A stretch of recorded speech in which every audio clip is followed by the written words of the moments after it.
Illustration 13 करते हैं। The following data are presented in respect of quality automation limited. Profit before interest and tax 52 lakh, less interest 12% से 12 लाख दे रखा हुआ है। तो 12% इंटरेस्ट रेट पे इंटरेस्ट अगर 12 लाख है तो टोटल डेप्ट कितना होगा? तो टोटल डेप्ट कैसे निकालेंगे? 100% हम लोग को निकालना है और 12% का वैल्यू कितना मालूम है?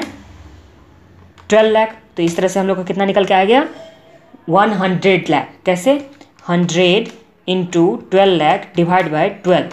तो इससे कितना आ गया? 100 लाख का हम लोग के पास डेप्ट है। तो ये माइनस करने के बाद क्या चीज़ आ गया? Profit before tax. फिर माइनस क्या चीज़ किए? टैक्स माइनस किया हुआ है, तो टैक्स माइनस कर दिया तो कितना आ गया? टैक्स माइनस 50% से हुआ, तो टैक्स माइनस होने के बाद प्रॉफिट आफ्टर टैक्स आ गया divide by number of equity share कितना है? 8 लाख। एक इक्विटी शेयर 10 का है और नंबर में कितना है? 8 लाख। तो टोटल इक्विटी शेयर कितना आ जाएगा? 80 लाख का। अर्निंग पर शेयर इस तरह से निकल गया। और पी रेशियो दे रखा हुआ है 10। पी रेशियो कितना दे रखा हुआ है? 10%। तो पी रेशियो 10 हो गया। तो और फिर मार्केट प्राइस कितना है? 25। पी रेशियो के लिए फॉर्मूला क्या होता था? MPS by EPS। MPS by EPS। तो इस तरह से अर्निंग पर शेयर और पी रेशियो को मल्टीप्लाई किए तो हम लोग का मार्केट प्राइस पर शेयर निकल गया।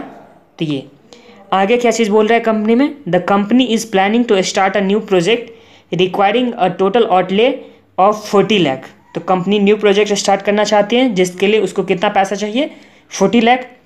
You are inform that a डेप्ट equity ratio that is D plus E higher than 35% plus than KE up to 12% means PE ratio to 8। PE ratio to 8। इसका मतलब ये हुआ कि डेप्ट अगर इक्विटी रेशियो 35% से ज़्यादा होगा तो KE कितना मानेंगे? 12.5%। KE कितना मानेंगे? 12.5%, जिसके कारण PE कितना हो जाएगा? 8 हो जाएगा, क्योंकि KE का रिवर्स करेंगे तो क्या होता है? PE होता है। ये अभी हम लोग समझेंगे। फिर आगे क्या चीज़ बोल रहे हैं? Raise the interest rate on additional amount borrowed at 14%। मतलब 35% से ज़्यादा अगर हो रहा है डेप्ट इक्विटी रेशियो तो KE हो जाएगा 12.5% और पी रेशियो कितना हो जाएगा? 8 हो जाएगा। और रेट ऑफ इंटरेस्ट कितना हो जाएगा? 14%। अगर ऐसा नहीं होता, 35% से कम होता है, तो ऊपर जो दे रखा हुआ है वही पी रेशियो हो जाएगा 10% और मार्केट प्राइस कितना हो जाएगा? 25। आगे क्या चीज़ है? Find out the probable price of share if, मतलब शेयर का प्राइस निकालना है अगर additional fund are raised as a loan, अगर लोन के तरफ में एडिशनल फंड रेज किए हैं, या दूसरा क्या चीज़ है? इक्विटी शेयर के रूप में हम लोग रेज किए हुए हैं फंड, तो क्या चीज़ होगा? ये हम लोग को निकालना है। दोनों केस में हम लोग को मार्केट प्राइस पर शेयर निकालना है। रिटेन अर्निंग कितना दे रखा हुआ है? 1.2 करोड़, मतलब 120 लाख हम लोग को पास रिटेन अर्निंग दे रखा हुआ है। तो चलिए बनाते हैं। इलस्ट्रेशन नंबर 13 है। ये इम्पोर्टेंट सम्स हैं, इसलिए ध्यान से देखिए।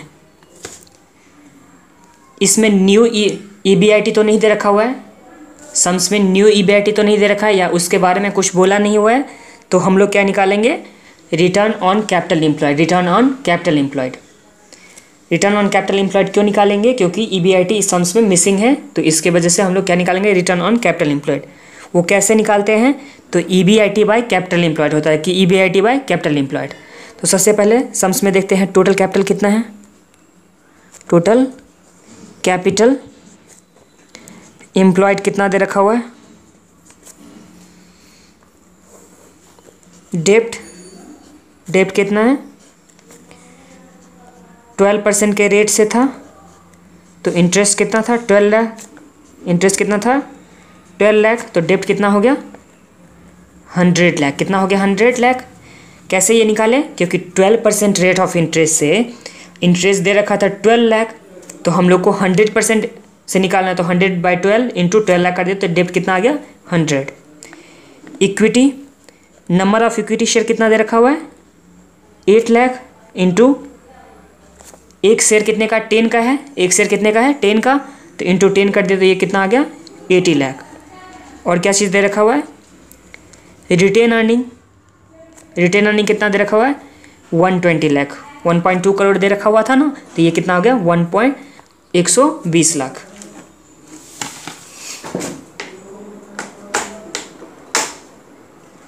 ऐड कर देते हैं सबको।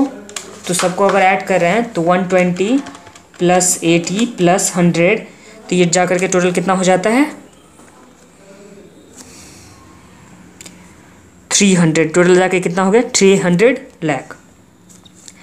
अब क्या निकाल रहे हैं, return on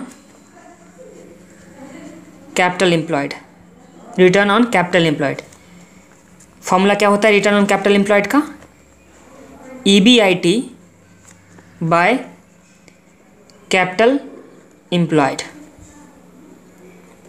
EBIT by capital employed क्यों होता है ये फॉर्मूला, क्योंकि देखिए कैपिटल एम्प्लॉयड में क्या क्या आया था, डेब्ट भी आया था, इक्विटी भी आया था, रिटेन अर्निंग भी आया था, प्रेफरेंस शेयर रहता था वो भी आता, तो सब कुछ आता था। सब कुछ को कहाँ से पैसा दिया जाता था, EBIT के बाद ही तो इंटरेस्ट दिया जाता है, प्रेफरेंस डिविडेंड या अर्निंग पर शेयर जो इक्विटी शेयर वाले को दिया जाता है, तो वो तो कब आता है EBIT के बाद ही। तो इसलिए EBIT डिवाइड बाय क्या चीज़ की है, कैपिटल एम्प्लॉयड।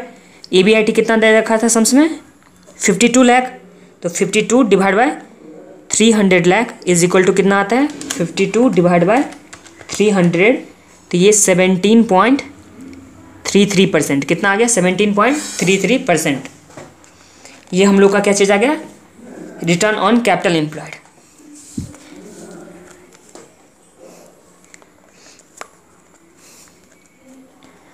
अब 40 लाख का क्या चाहिए, फंड चाहिए। 40 लाख का फंड रेज करना है न्यू के लिए। तो 40 लाख अगर फंड रेज करेंगे तो टोटल कैपिटल एम्प्लॉयड इस टाइम में कितना हो जाएगा, न्यू कैपिटल एम्प्लॉयड कितना हो जाएगा, न्यू कैपिटल एम्प्लॉयड कितना हो जाएगा। तो पहले तो 300 था, पहले कितना था 300, अब 40 लाख तो न्यू फंड रेज कर रहा है, तो प्लस कितना कर देंगे 40, तो कितना हो गया 340 लाख। कितना हो गया 340 लाख न्यू कैपिटल एम्प्लॉयड। तो EBIT क्या हो जाएगा 340 लाख इंटू, अभी रेट ऑफ निकाले हैं रिटर्न ऑन कैपिटल एम्प्लॉयड 17.33%, 17.33%। तो ये कितना आ गया,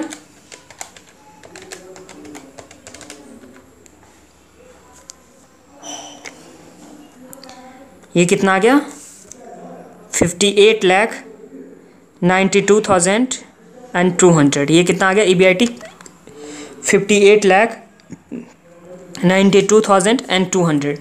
ये कैसे आया, क्योंकि न्यू EBIT कितना से बढ़ गया 40 से बढ़ गया, पहले था 300 तो 40 से बढ़ गया तो 340 हो गया लाख।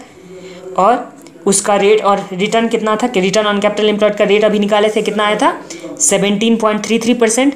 तो 340 का 17.33% कितना आ गया 58,92,200। यह क्या चीज़ आ गया न्यू EBIT।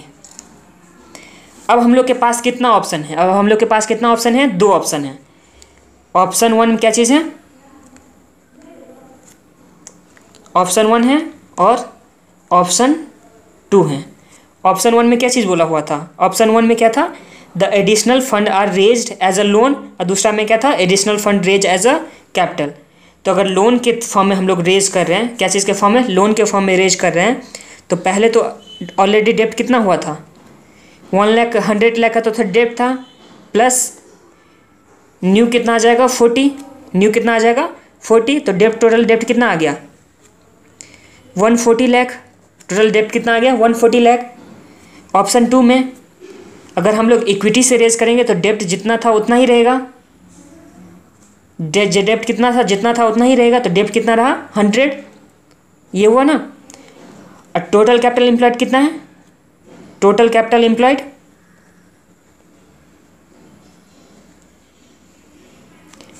इस टाइम में कितना था 140 डेप्ट से, और 80 किस चीज़ से था, 80 क्या चीज़ से था इक्विटी से, और 120 क्या चीज़ से रिटर्न अर्निंग से। तो इस टाइम में कितना आ गया था 340। ऑप्शन 2 में जाएंगे, टोटल कैपिटल एम्प्लॉयड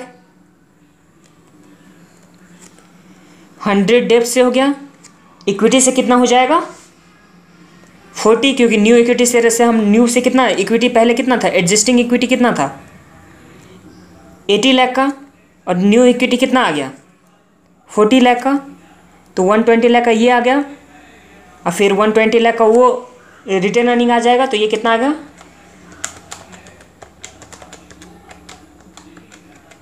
ये भी कितना आ गया 340। अब डेब्ट इक्विटी रेशियो निकालते हैं।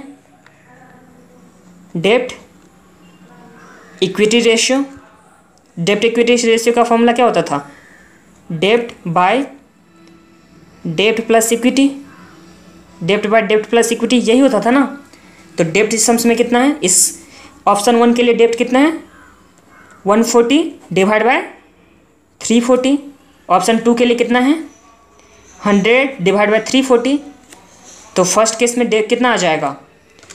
140 डिवाइड बाय 340। तो फर्स्ट केस में कितना आ गया? 41.18%। सेकेंड केस में कितना आता है? 29.41% डेब्ट इक्विटी रेशियो। अब ऑप्शन 1 में डेब्ट इक्विटी रेशियो क्या 35% से तो ज़्यादा है ना। ये क्या चीज़ है? More than 35%। तो इस टाइम में डेब्ट, अगर जो डेब्ट लिया है वो कितना परसेंट रेट से हो जाएगा? 14%। कितना परसेंट रेट से न्यू डेब्ट आ गया? 14% रेट से। और दूसरा क्या चीज़ था? पी रेशियो कितना हो जाएगा? 8 हो जाएगा। पी रेशियो कितना हो जाएगा? 8 हो जाएगा। और दूसरा केस में क्या चीज़ है? 29.41%। तो 29.41% क्या चीज़ है? Less than 35। तो एग्जिस्टिंग वाला ही हो जाएगा। तो एग्जिस्टिंग वाला जो था डेब्ट 12%, तो वो तो 12% है ही। और पी रेशियो भी एग्जिस्टिंग का हो जाएगा। तो पी रेशियो एग्जिस्टिंग का कितना है? 10। पी रेशियो एग्जिस्टिंग का क्या है? 10। तो ये क्या हो जाएगा? पी रेशियो इसका 10 हो जाएगा। तो ये जो वहाँ पे था कि 35% वाला बात जो था क्वेश्चन में, उसका मतलब यही है कि हम लोग डेब्ट इक्विटी रेशियो निकालेंगे। डेब्ट इक्विटी रेशियो अगर 35% से कम है तो एग्जिस्टिंग पी रेशियो हो जाएगा। अगर उससे ज़्यादा है डेब्ट इक्विटी रेशियो तो पी रेशियो कितना हो जाएगा? 8 हो जाएगा। और डेब्ट कितने में मिलेगा? न्यू डेब्ट कितने में मिलेगा? 14% में। कितना में मिलेगा? 14% में।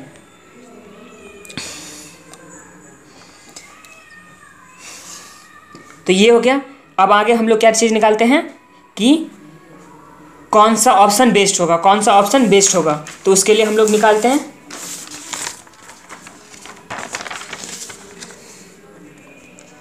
एक ऑप्शन 1 था। ऑप्शन 1 में क्या चीज़ था? डेब्ट।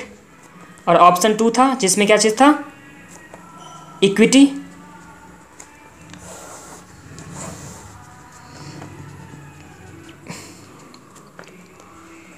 ईबीआईटी।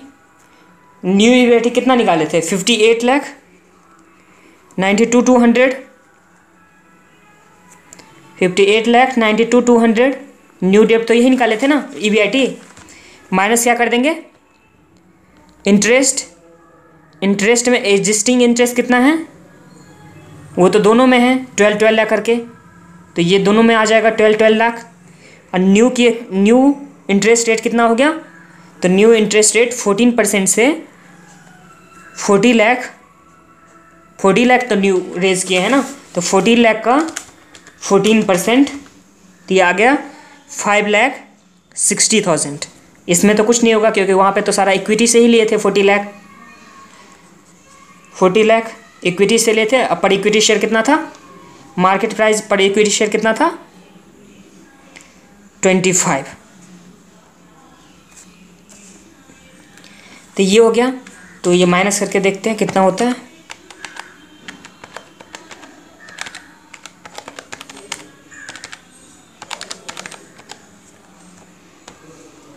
तो ये आ गया 41,32,200।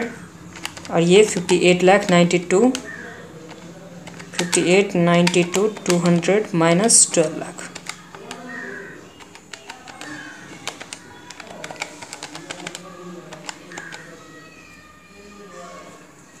तो ये कितना आ गया?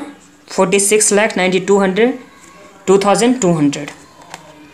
तो ये क्या चीज़ आ गया? EBT minus tax. टैक्स का रेट कितना था? Tax at the rate of 50%।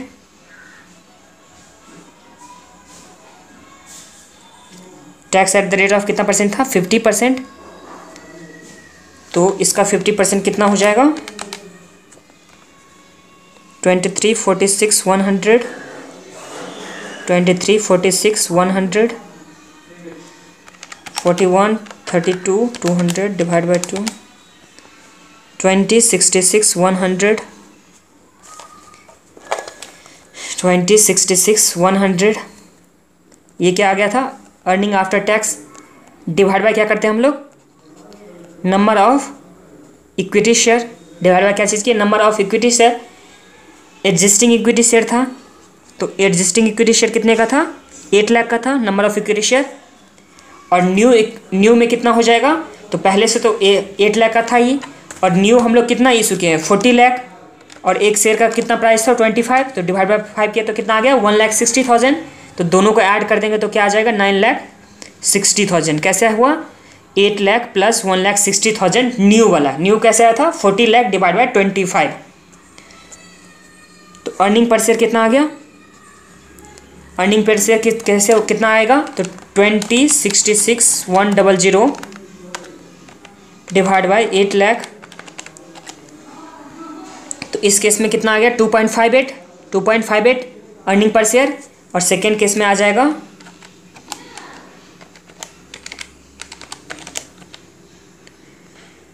2.44, कितना आ गया सेकेंड केस में अर्निंग पर शेयर 2.44। अब पी रेशियो, जब हम लोग डेप्ट रेज कर रहे थे, जब हम लोग क्या चीज़ रेज कर रहे थे, डेप्ट, तो डेट तो 35% से ज़्यादा था डेप्ट इक्विटी रेशियो, तो उस टाइम में पी रेशियो कितना हो गया 8। जब हम लोग इक्विटी रेस कर रहे थे तो उस टाइम में क्या था, लेस देन 35% डेप्ट इक्विटी रेशियो, तो उस टाइम में एग्जिस्टिंग ही रह जाएगा, तो एग्जिस्टिंग कितना था 10। तो मार्केट प्राइस पर शेयर कितना हो जाएगा, EPS into PE ratio, EPS into PE ratio, दोनों को मल्टीप्लाई करते हैं तो इसमें कितना आता है 2.58 इंटू 8,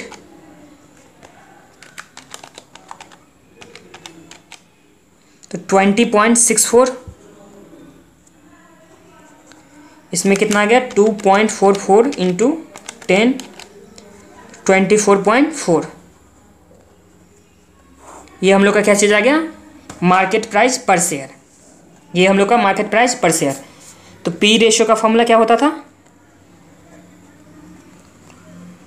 पी रेशियो का फॉर्मूला क्या चीज़ था, हम लोग का सम्स कंप्लीट हो गया, इतना ही था। अब हम लोग एक्स्ट्रा जान रहे हैं, पी रेशियो क्या होता था, एमपीएस बाय ईपीएस, ये होता ना, पी रेशियो का फॉर्मूला क्या होता था, एमपीएस बाय ईपीएस इंटू 100। तो हम लोग PE ratio into earning per share कर देंगे, अर्निंग पर शेयर कर देंगे तो हम लोग का क्या आ जाएगा, मार्केट प्राइस पर शेयर आ जाएगा ना, तो इसलिए ये फॉर्मूला था। अब दूसरा हम लोग सीखे थे क्या चीज़, के इज इक्वल टू क्या सीखे थे, के इज इक्वल टू क्या सीखे थे, अर्निंग प्राइस मॉड्यूल में EPS by MPS, EPS by MPS into 100, यही सीखे थे ना। तो के ई अगर हम इसको रिवर्स कर रहे हैं मतलब क्या चीज़, एमपीएस बाय ईपीएस कर रहे हैं, एमपीएस बाय ईपीएस कर रहे हैं इंटू 100, तो ये क्या आ जाएगा पी रेशियो, क्या आ जाएगा पी रेशियो, मतलब इन्वर्स होता है क्या चीज़ का, पी रेशियो क्या चीज़ का इन्वर्स होता है, के ई का, या के ई का इन्वर्स क्या होता है पी रेशियो। तो इस तरह से हम लोग बोल सकते हैं P E ratio is equal to 1 by K E, या K E is equal to 1 by P E ratio. ये सम्स को एक बार खुद से बना लेना है, बार बार मतलब बनाना है, ताकि मतलब खुद से हो जाए, क्योंकि ये सम्स इंपॉर्टेंट है।